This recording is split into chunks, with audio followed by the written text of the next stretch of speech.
Prioridade, disciplina e paciência. Você não vai estar em todas as oportunidades. Quando as pessoas ouvem falar, cara, isso é tão simples, como que eu nunca pensei nisso?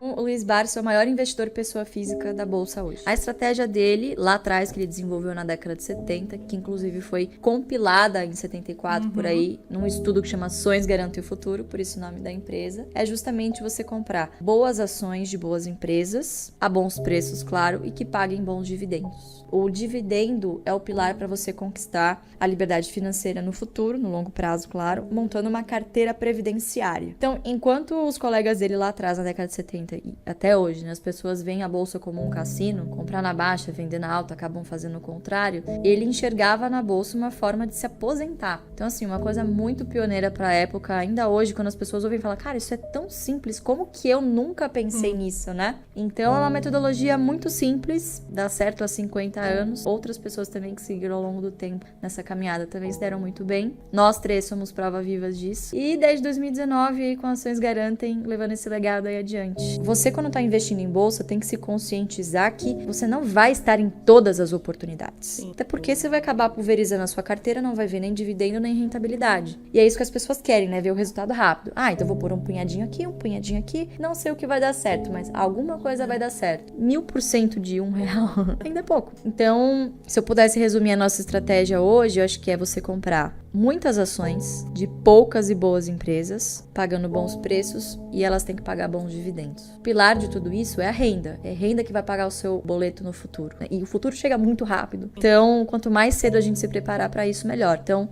se o pilar é renda, eu preciso buscar setores que sejam perenes, que tenham previsibilidade de fluxo de caixa. E isso acaba, obviamente, reduzindo ali o horizonte de empresas que a gente tem que analisar, o que é muito bom. Então, hoje eu sigo o jeito Barsi de investir por convicção, porque eu já fiz muita coisa, já fiz muita cagada na bolsa também, e sei o que funciona pra mim. Pra você falar o que é bom e o que não é, você precisa primeiro saber o que você não quer na sua carteira. Então, já experimentei ter fundo, previdência, já tive, mas assim, cacarecos mesmo pra entender como funcionava, claro. Hoje em dia não tem mais, é 100% focado em renda, em futuro e tá em bolsa, né? 100% eu digo assim, que eu considero investimento. Tem uma reserva de emergência que tá na renda fixa e não tem como fugir disso, né? Então, a gente não investe na renda fixa, eu uso a renda fixa pro que eu preciso. E hoje tá ótimo, né? Então, hoje, pra quem tá fazendo caixa, tá muito bom também a rentabilidade. Aí você tem um caixa de oportunidade. Tem um caixa de oportunidade também. Onde você deixa tesouro? Não deixo no tesouro. Porque o tesouro, qualquer rebuliço, por exemplo, 2020, o tesouro foi para... As negociações foram paralisadas. Sim. Então, não é um bom lugar pra você deixar uma reserva de oportunidade. Eu deixo ou num fundo de tesouro Selic, ou num CDB, que renda ali pelo menos, né, inflação, enfim, e o menor custo possível. O feijão com arroz, não tem jeito. Não me extrapolo muito na renda fixa, não. E às vezes, olha só que legal que eu já ouvi. Lu, eu ouvi você falar, tipo, em 2019 desse tal de Best, não dei muita atenção, mas ficou aqui em algum lugar. Perdi dinheiro pra caramba na bolsa e aí esse ano eu falei, vou resgatar esse tal de Best, deixa eu ver o que é. Mas basicamente, né, aquilo que eu disse, se o seu pilar é renda, você precisa buscar alguns tipos de empresas que geralmente se encaixam de setores que fazem sentido para algumas características. Então, perenidade do negócio, a consolidação de mercado dessas empresas, né, por que isso é importante? O Brasil é um país que convive com a inflação.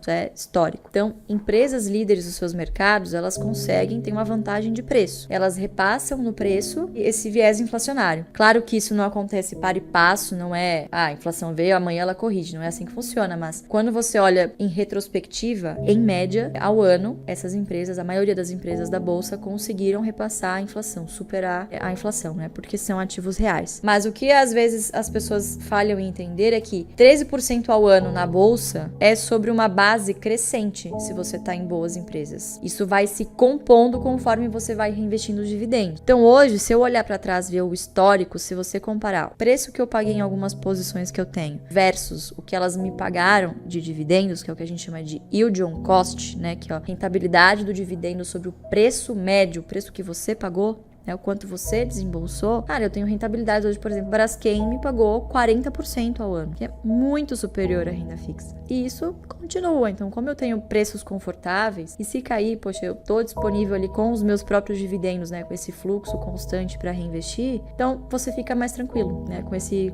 colchão, enfim, com essa rentabilidade. Só que isso não vem da noite pro dia, isso foi construído. Então, assim, tô há bastante tempo investindo, né? Então, isso é construído ao longo do tempo. Então, o BEST é isso, são aqueles 5 setores que se encaixam nessas premissas básicas, esse tipo de empresa que a gente busca. BEST, para vocês nunca mais esquecerem: bancos, energia, seguro, saneamento e telecom. BEST, de melhor mesmo. Impossível esquecer. Claro que não é só você pegar as empresas desse... Ah, a Luísa falou lá que é pra comprar qualquer coisa desses setores, né? Aí você vai e me compra uma Oi, por exemplo, que tá no BEST, mas, obviamente, analisem as empresas, mas são bons setores para se começar, pelo menos. Então, para quem não sabe, todos os dados, né, todas as informações sobre as empresas são públicas e estão no site do GRI. Então, se você digitar no Google, Banco do Brasil, RI, IRB, RI, Itaú, RI, né, qualquer empresa da bolsa que esteja listada, mais o RI na frente, tem o site lá de relações com investidores, que você tem acesso a todas as informações possíveis, né, e que o investidor precisa ter acesso. Então, baseado nisso, nessas informações que são públicas, mas que vocês precisam ter o interesse de ir atrás, o que a gente busca analisar ali? Como eu disse, boa empresa não necessariamente é sinônimo de um bom investimento. É o preço que vai determinar isso. Não importa a qualidade da empresa. Toda empresa tem o seu preço. Seu preço justo, né? Claro, isso se você segue o Value Investing, né? Que é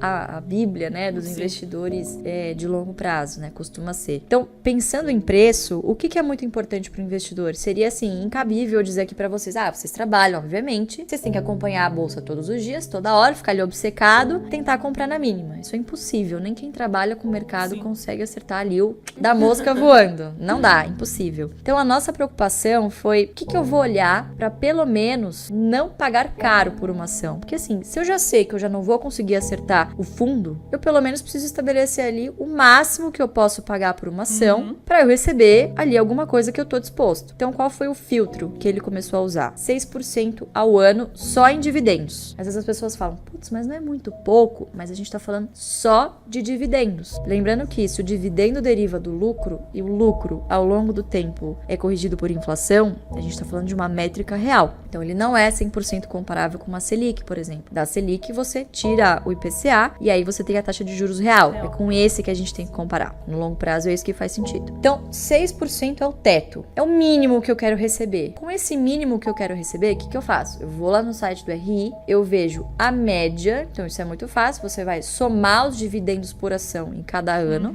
Divide por 5 ou 6, depende de quantos anos você analisar. Você vai chegar ali na média de quanto mais ou menos essa empresa pagou nos últimos 5 anos. E dividir por 6%, 0,06. O que essa formulinha vai te cuspir ali? Que número é esse? Que é muito importante saber interpretar. É o preço teto. Então, esse preço teto é a minha margem de segurança, é o máximo que eu vou poder pagar por determinada ação para receber aquele mínimo de 6% ao ano em dividendos. Então, esse é basicamente o indicador que a gente sempre está olhando, né? Na hora de tomar a decisão de comprar, antes de tomar a decisão de comprar o ativo, você precisa analisar a qualidade. Então, aí vem toda uma análise contábil. Então, você precisa analisar não só os múltiplos, mas também EBITDA, endividamento, liquidez, né, fluxo de caixa. Então, as pessoas acham que a gente faz um filtro por dividendo, tá pagando mais no momento. Não, a gente gosta de histórico. Não necessariamente o que está pagando mais agora vai ser o que vai pagar no futuro. Por exemplo, a Taesa é uma que está sempre no top 10 das boas pagadoras. Está pagando muito bem agora, a tendência é que continue, não nesse nível, porque depende muito do IGPM, né? Tende a uma normalização, mas eu não tenho dúvida que vai continuar ali pelo menos no top 10 nos próximos 10 anos, vamos dizer assim, como foi no passado, né? Então, é isso que a gente faz, a gente sempre tá acompanhando esses números, que eles não ficam mudando toda hora. Eles só vão mudando se tem alguma mudança de perspectiva. Por exemplo, o Banco do Brasil pagava 30%, esse ano determinou que vai pagar 40% de payout, vai distribuir 40% do lucro. Opa, mudou meu preço teto, porque vai mudar o dividendo por ação que ela vai pagar, né? Então, você pode desenvolver duas métricas. É normal que ao longo do caminho as empresas vão ajustando as velas, delas, né? Então surge alguma oportunidade, às vezes ela tem que parar de pagar dividendo para investir. Então o que a gente olha muito é as intenções da empresa, o que a empresa comunica com seus investidores, né? Então assim, se o seu objetivo é um e a empresa decidiu caminhar para outro, não tem por que isso ficar na carteira. Que é importante as pessoas seguirem suas convicções, mas o investidor não tem convicção se ele não tiver um caminho muito bem delineado. E focar. A gente chama de PDP, prioridade, disciplina e paciência.